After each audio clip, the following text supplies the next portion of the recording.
Newcastle, Barcelona. Massive for Hansi Flick's side to get all 3 points, but for Marcus Rashford as well to get a brace. That was big, wasn't it? I believe that Marcus Rashford has more goals against a Premier League team than his former club, Manchester United, does all season. Wow. Oh, wow. We're doing the stats early? Yeah, we're doing stats early. We're getting right into it. So fair play. Marcus Rashford was great, scored 2 great goals. Really, at least the first one, felt against the run of play. Newcastle, I thought, was driving the game. Anthony Elanga on one side, Harvey Barnes on the other. Really dangerous on both flanks. Anthony Gordon did get a goal late, but maybe didn't have as much impact. Maybe they could have started Voltemade a little bit earlier, or start him or bring him in earlier. A good game, all things considered. Newcastle maybe just missing that final touch, that final pass to maybe make a difference in the result. But Barcelona did what they needed to do, and that's the sign of a champion. They hung around, they were patient, they were disciplined. Maybe we didn't see much of that last season, especially against Inter Milan in the semis.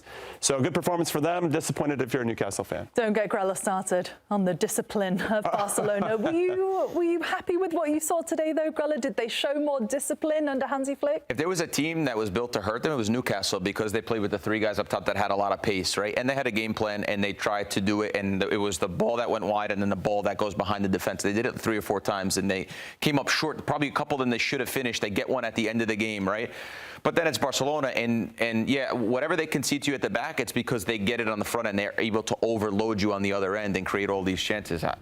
You just have to wonder, like there, as you look at the starting lineup there, who's in charge of letting players go at Manchester United? I know Amarin didn't want Rashford because his attitude or whatever else, but when you watch him perform, you watch him play, you watch the ability that he has. I mean, it's crazy that they're letting these players go. McTominay, MVP of Serie, they let him go. Rashford, they let him go. He looked fantastic tonight.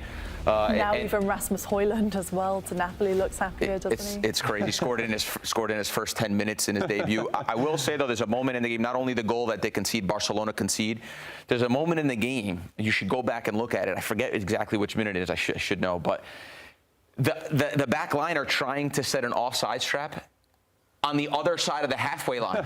That's how nuts it got at one point, that they tried to actually put Newcastle offside on the other end.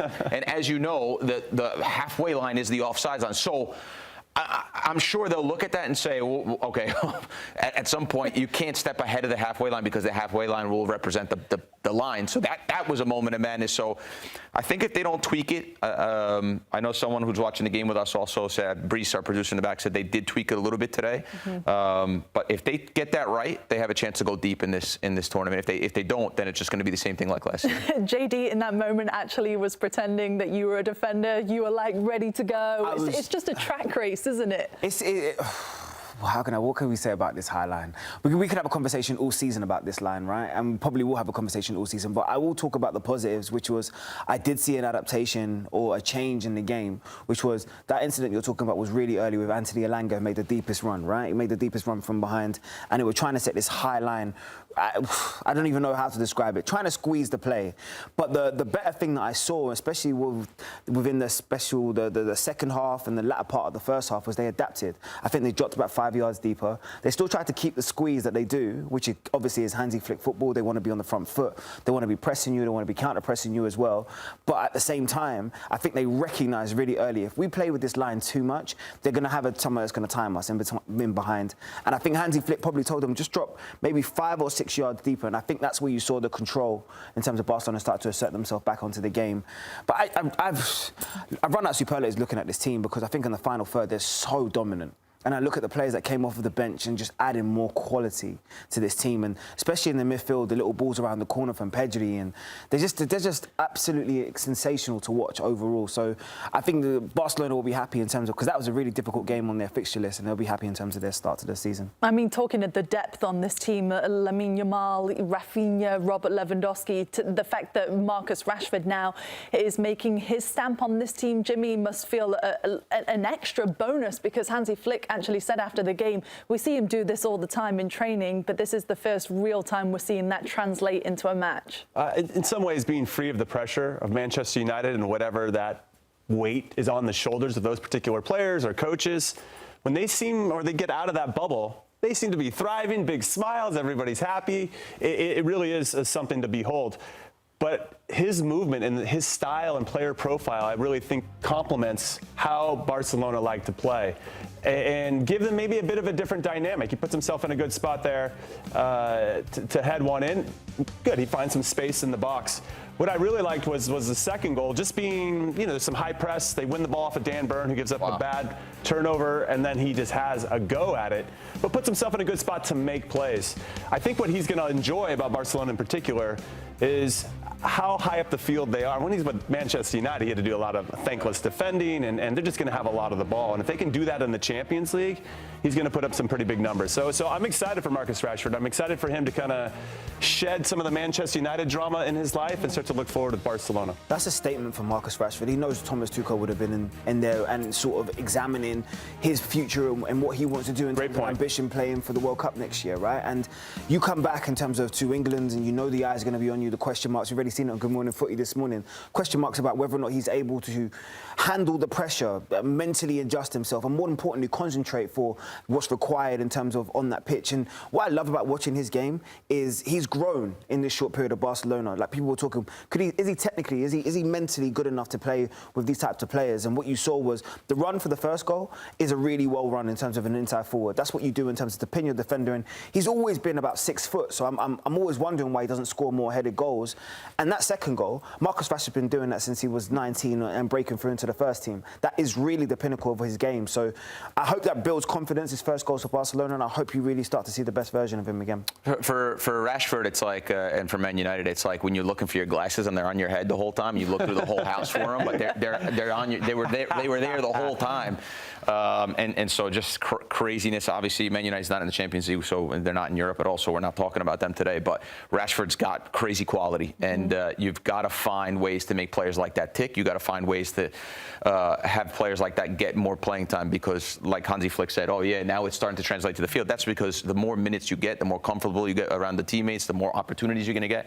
His quality will always show through, and it did today. Well, speaking of Hansi Flick, here he is following the match from St James's Park. Thank you. Hansi, congratulations on the victory. What was the most pleasing aspect of your team's performance tonight? No, I think it was a fantastic atmosphere, and of course we saw also that Newcastle, how they are playing. It's with a high intensity. This is what we expected before, and but we have the confidence today. We believe in our strengths, and this is good. Jimmy, obviously we saw Hansi Flick win the Champions League with Bayern Munich not too long ago, a couple of years ago. Do you think we'll see Barca evolve under him this season? Will it be slightly different? I think in year 2, he's laid a good foundation. Obviously, they had a tremendous success winning La Liga and getting to the semifinal. They should have got to the Champions League final last year. And if they had had the chance to take on PSG, it would have been a great game. That's all I'll say. Yeah, it would have been a great game. And hopefully we can get something like that later on when the knockout rounds start next year. What I think he's done a nice job of is he's established an identity of how he wants to play, and making sure that the players buy into that philosophy is obviously very important. And now he has the trophies to back that up. He's had the success. They showed a little something today. JayDee hit it right. There's some adaptation and some fluidity to, hey, even that 5-yard drop in the back line makes a difference, and it does impact every other line of the field. And so the fact that they could do it and do it with fluidity, and then that leads to 2 goals, speaks to even more buy-in from the players. So I think he's laid a nice foundation for what they want to do and where they want to go. And they're just so dynamic and unpredictable in their attack, because Rafinha can hit you on one side, Lamine Yamal can hit you somewhere else, Lewandowski can get going, Ferran Torres off the bench, Fermin Lopez.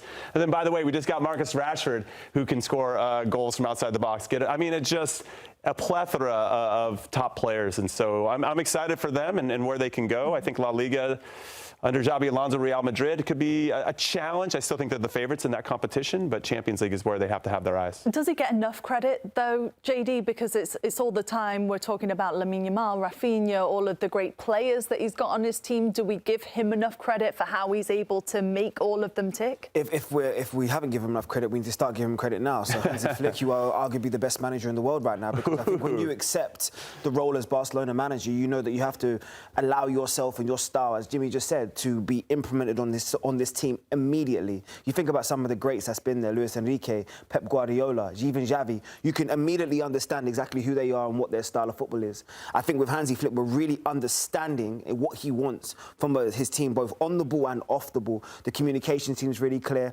And also, it's the balance. Because these guys will know, when you're in a changing room, you have so many quality players, it can sometimes, your ego in you can be like, well, I want to play for Barcelona, I want to be the person that's shining, I want to be one of the stars in this team. And if you're not getting the minutes you want, it can sometimes reflect in terms of the atmosphere of the whole squad. But what I think he does really well is he balances the key players and he balances in terms of his rotation team too.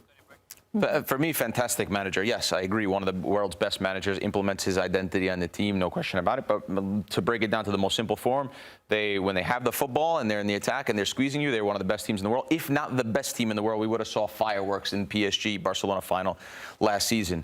But without the ball, I have my question marks, and for sure that's where their weakness is, and that's where they should work, and that's what they should look on moving forward. I'm nobody to tell Hansi Flick where to look, but where they had big weaknesses in the Champions League last season and why Inter made the final was because the back line was all over the place. With 15 passes, Inter scored 7 goals. For sure, I'm not that great at math, but for sure that's an issue.